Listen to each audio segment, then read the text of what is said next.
Hi, all. My name is Scott Halpern, and I'm the director of the Penn Roybal Center on Palliative Care and Dementia, one of four National Institute on Aging sponsored P30 Roybal Centers on translational research in dementia care. The Penn Roybal Center on Palliative Care and Dementia sits within a broader organization called the Palliative and Advanced Illness Research, or PAIR Center, at the University of Pennsylvania Perelman School of Medicine. And before I describe our Roybal Center in detail, I'd like to tell you a little bit about the PAIR Center. The PAIR Center was founded in 2017 by a group of investigators, trainees, and staff who had been working together in the serious illness space for several years beforehand. And since its founding as a core center at the University of Pennsylvania, we've grown substantially to now include 9 core faculty members, 35 affiliated faculty members, 15 trainees, and 32 full-time research staff. What we do is simply developing real-world research to improve serious illness care. And specifically, our mission statement is to generate high-quality evidence to advance healthcare policies and practices with the goals of improving the lives of all people affected by serious illness and removing the barriers to health equity that seriously ill patients commonly face. Here at the PAIR Center, we have several core areas of content expertise shown here in serious illness communication and decision-making, the delivery of palliative care, the delivery of acute care, particularly in hospitals, including emergency rooms, intensive care units, and wards, and the outcomes of patients served in those areas. And finally, we also do a lot of methodologic and ethics scholarship to improve the design and conduct of randomized clinical trials. In addition to the large number of randomized trials we run here at the PAIR Center, we also bring methodologic expertise across a number of domains shown at the bottom of this slide. And there are 2 in particular that I'd like to highlight for purposes of today's presentation. First, our expertise in decision science, including the application of insights developed from the field of behavioral economics. And second, our expertise in clinical informatics or data science, both of which we bring to bear in all the work we do at the Penn Roybal Center for Palliative Care in Dementia. Our Roybal Center is led by 5 senior scholars in aging and dementia across the schools of medicine and nursing at the University of Pennsylvania, shown here. And a key part of our Roybal Center is the extensive collaborations we've formed with lead investigators at a large number of peer institutions across the United States. Each year, a signature program of our Roybal Center is the distribution of approximately $200,000 to support a number of highly promising pilot efficacy and feasibility studies. These trials are designed to inform large-scale effectiveness trials to be funded through other mechanisms.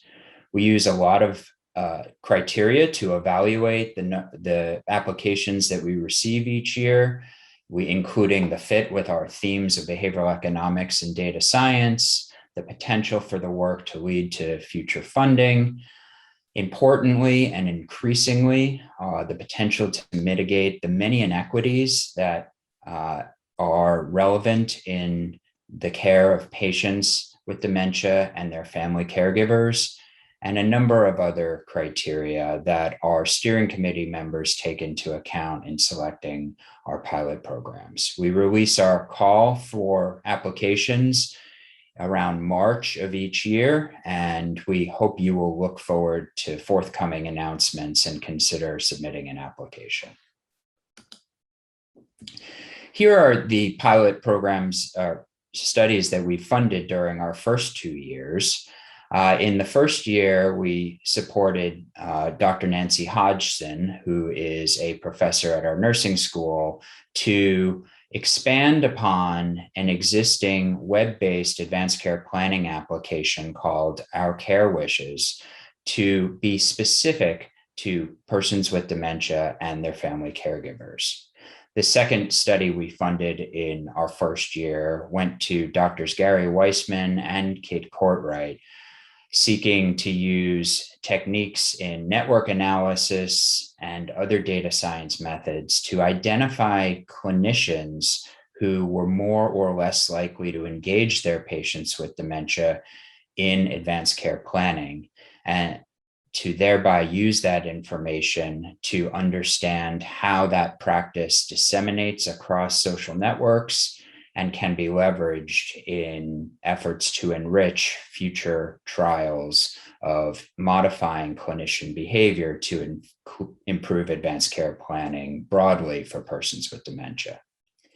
In year two, we funded Dr. Donald Sullivan from Oregon Health and Science University for a study looking at ways to promote advanced care planning using a simple informational brochure and to do qualitative interviews with persons with dementia and their family caregivers to understand barriers to uptake. And finally, to do a pilot randomized trial of the effects of the arrived upon intervention that had been modified through these qualitative interviews. And finally, we funded Dr. Catherine Courtwright, again from Penn, on a study necessitated by the COVID pandemic on ways to deliver palliative care that did not increase risks of transmitting the virus, namely through the use of a telehealth application. And Dr. Courtwright's trial in this regard is an important first step towards a larger effectiveness trial of optimal ways to implement palliative care in long-term care facilities during the pandemic and perhaps beyond. I'd also like to highlight a important initiative we funded during our third year, where we are seeking to reduce disparities in options for palliative care and hospice care referral among different racial groups among patients residing in nursing homes across the country. Importantly, despite much attention to these issues over the years, substantial barriers still exist for racial minorities in this country to receive appropriate palliative care and hospice care. To address this problem, we're seeking to standardize our approach to identifying patients at risk for adverse health outcomes and thereby trigger hospice care informational referrals by the virtue of that high risk, independent of race, ethnicity, gender, or any other attribute of the patients. This work is being led by a team from many institutions across the US and spearheaded by Dr. Laura Hansen at the University of North Carolina, one of our key external collaborators. And the first stage of the work is to develop a predictive model of patients with dementia residing in nursing homes who are at elevated risk of 6-month mortality, the key criterion for entry into hospice care.